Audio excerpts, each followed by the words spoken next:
turn it up. I just turned the other gas tap on, let it go all the way, and then I'll drop it down.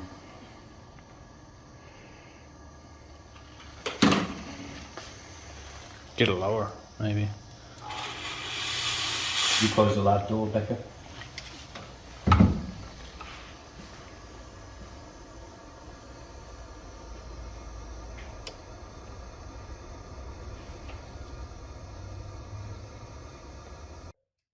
Alright, so the other day I was trying to get this old demo working and I was having real trouble getting it to work to a stage where the kids could actually see the convection currents. And it occurred to me that we've got some really cool other equipment and we could do it bigger and better and more visibly for the students. So put that one down to the side, we'll come over here and we've got our Rubens tube. Some of you will be familiar with that. We might have to do a separate video on that one of these days.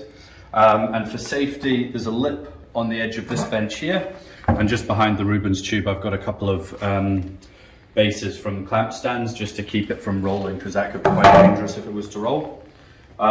We've got the bung with 2 inlets for the gas, and over here we've got a smoke machine. So the smoke machine was about $100. We've used that for school productions and just for fun in the science department as well. It's really cool using that with lasers as well, and with an Azuka if you've got one.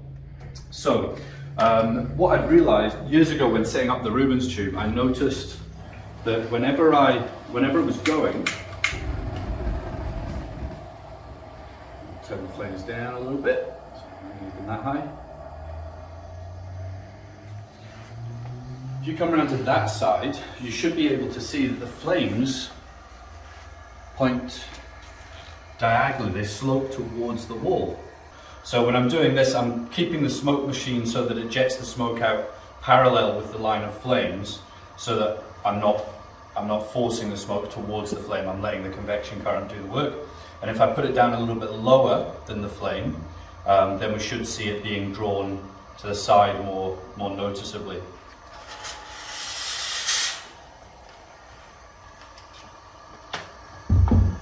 It's worth stating that you should have the lab doors closed when you're doing this one, and definitely don't do it in a lab that's got smoke alarms. Ours have been turned to heat sensors rather than smoke alarms, which is quite important. You don't want to have to do the walk of shame as I have had to do in the past.